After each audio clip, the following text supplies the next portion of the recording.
Chris Kirkpatrick recently had an IUL litigation attorney on his YouTube channel where they discussed the abusive IUL practices that are creating lawsuit fodder for financial malpractice lawyers all across the country.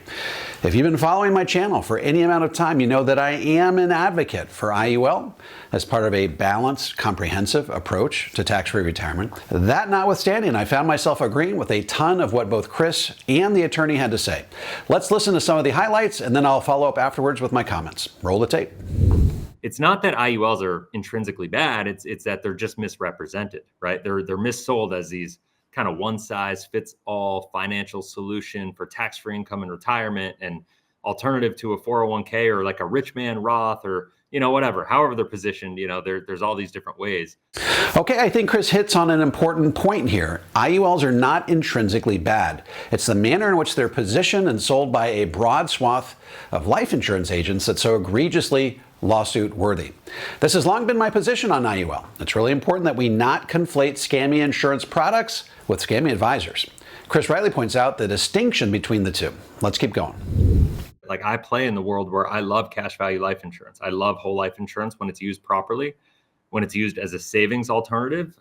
It can work as an alternative strategy to using bonds, but like we can't to use a fixed product like a life insurance contract and expect it to get returns that are going to compete with investments that are taking on risk is just it's idiocy to think that it's going to work that way, in my opinion. Congratulations to Chris for making a very important distinction here. IUL is not a stock market replacement.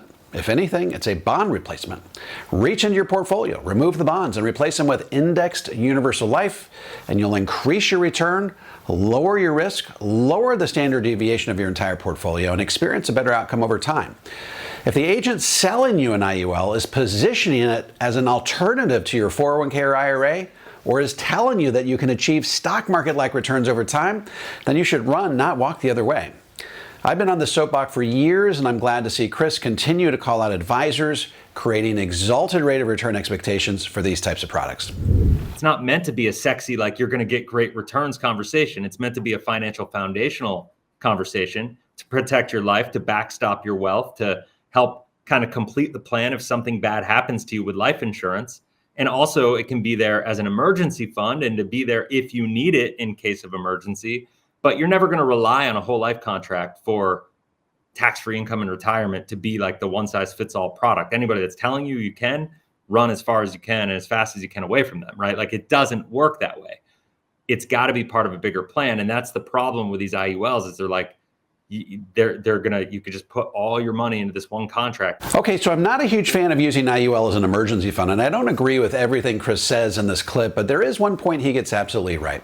IUL and other forms of cash value life insurance like whole life only really work when they're used in concert with other investment approaches. For Chris, that's real estate. For me, that's stock market investing. I'm a huge fan of what has come to be known as the volatility buffer concept. Accumulate 3 to 5 years worth of living expenses in your IUL by day one of retirement. Then in the year following a down year in your stock market portfolio, pay for your living expenses out of your IUL. That gives your portfolio a chance to recover before you take further distributions. This act alone will increase the sustainable withdrawal rate on your stock market portfolio from 4 to 8% with a 95% success rate. Let's keep watching. If you meet with a chartered financial planner or just a regular financial advisor, they're going to talk about a diversified portfolio, right? Yeah. And think about it as a pie, and there's multiple slices to the pie. Mm-hmm. There's real estate, people own a home. There's cash. There's stocks, there's bonds. Those are each slivers of that pie. And somewhere in there is insurance. Maybe people need term insurance when they're young for a small family.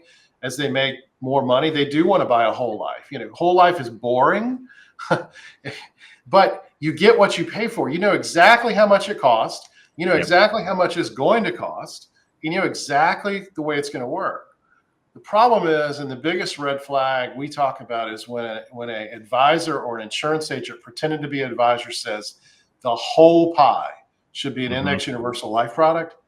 Get up from the table, get up from the phone, get up from the Zoom and run and never talk to them again, because that is just It's false. And even these carriers' own documents teach that's not correct, but they still allow them to promote it and sell it that way. I love this pie analogy. My position has always been that if you use the IUL, it should be in concert with your Roth IRA, Roth 401k, Roth conversion, RMDs from your IRA offset by your standard deduction, and if you keep your provisional income low enough, tax-free Social Security as well. You should have between 4 and 6 different streams of tax-free income, none of which show up on the IRS's radar, but all of which contribute to you being in the 0% tax bracket. And what I see over and over are agents around the country really getting that initial target premium up so they can get a good, healthy commission on that first year. And then in later years, when the customer complains about, wait a minute, this math looks weird, they go, oh, there's a quick solution. We'll just lower the death benefit for you, because the death benefit, remember, is not that big. What we're looking for is that tax-free retirement income.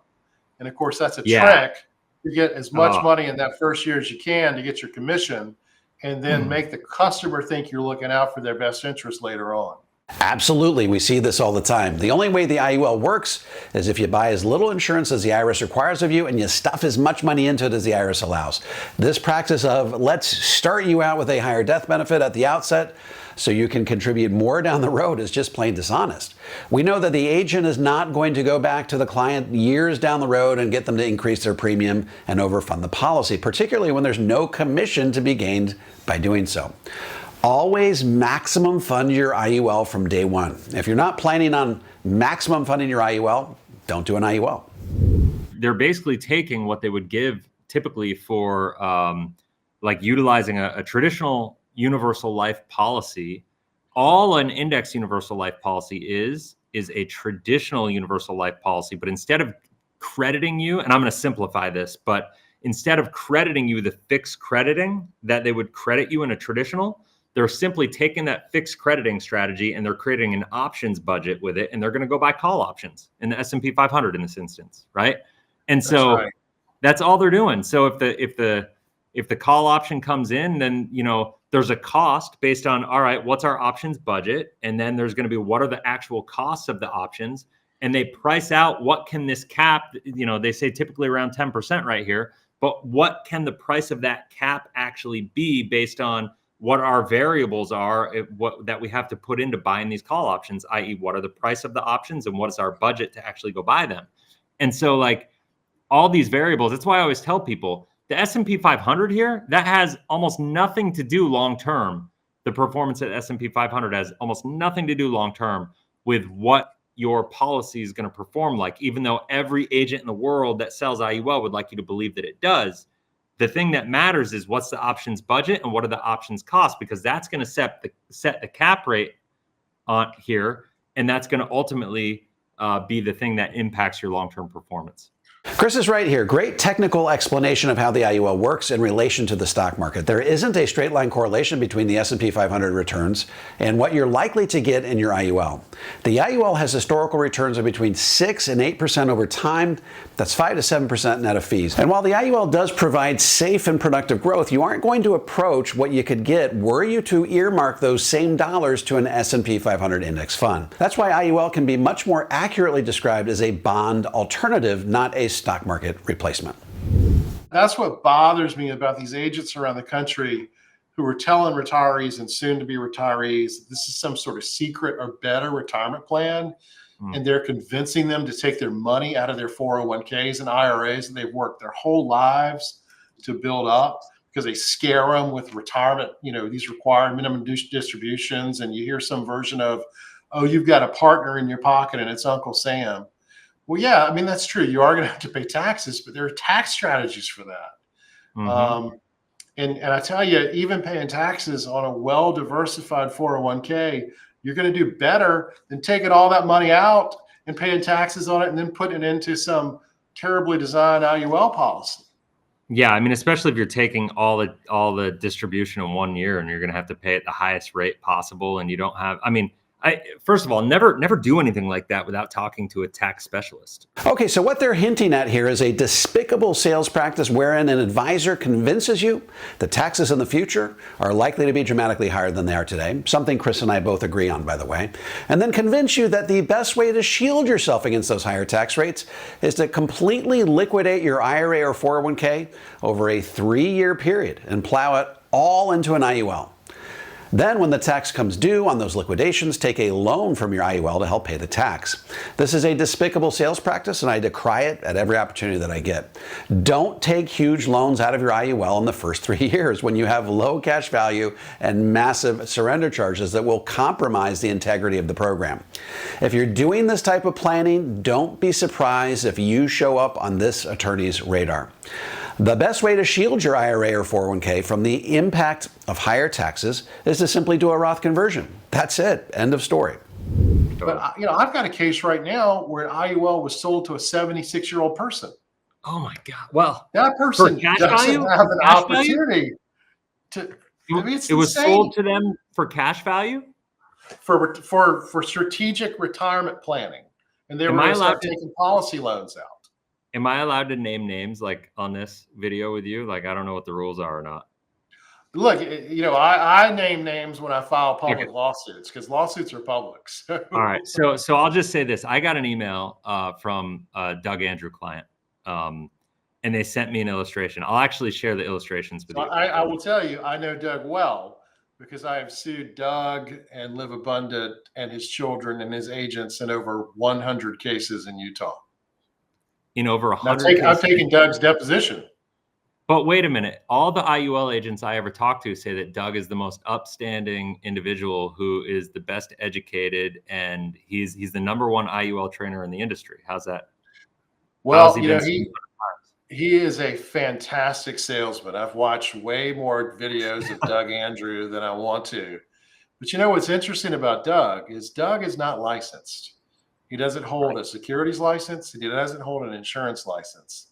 Right. And I would, if anyone who's watching this is interested in buying an IUL related to them, I would encourage them to type in the words Doug Andrew, Utah Securities Division, and look at the orders that come up that are public.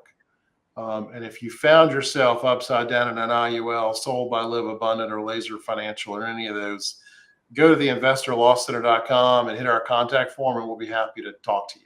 Wow, I had absolutely no idea that Doug Andrew had 100 pending lawsuits in Utah. However, I have made several videos where I pointed out that Doug's practice of positioning the IUL as a one-size-fits-all panacea silver bullet financial alternative is unsound and risky. Let me repeat this until I'm red in the face. The IUL should never be your only stream of income in retirement. It should be one of 5 or 6 different streams of income, none of which show up on the IRS's radar, but all of which contribute to you being in the 0% tax bracket. And if you're a financial advisor who exalts the IUL by denigrating all of the other viable tax-free retirement tools, I'd say duck and cover, because it sounds like IUL litigation attorneys just like this guy are coming for you. In summary, if you're looking for an IUL, make sure you vet the advisor that you're working with. If they tend to exalt the IUL at the expense of other viable investment alternatives like Roth IRAs, Roth 401ks, and Roth conversions, run, don't walk the other way. If you sell IUL and you're positioning it as a one-size-fits-all panacea silver bullet financial tool, I'd watch your back, because IUL litigation attorneys are looking for new plaintiffs, and their crosshairs are rightly trained on one-trick IUL ponies just like you. Folks, my upcoming book, The Guru Gap, How America's Financial Gurus Are Leading You Astray and How to Get Back on Track, is now available for pre-order on Amazon. Take the opportunity to order your copy today. By the way, in the next 10 years, I'm looking to put 1 million Americans on the road to the 0% tax bracket. If you would like some help implementing a balanced, comprehensive approach to tax-free retirement that shields you from the impact of higher taxes down the road, head on over to davidmcknight.com and click on the Connect with an Advisor button. I'm happy to refer you to an advisor in the Power Zero network that has been trained, vetted, and qualified personally by me. If you're a financial professional and want to learn how to become a certified Power of Zero advisor, head on over to powerzero.com and opt into my free video series. And if you have any comments or questions, feel free to drop them into the comment section below. I'll respond to every single one of them personally. And don't forget to click like, subscribe, and the bell so you never miss a video. This is David McKnight. I look forward to seeing you on the next video.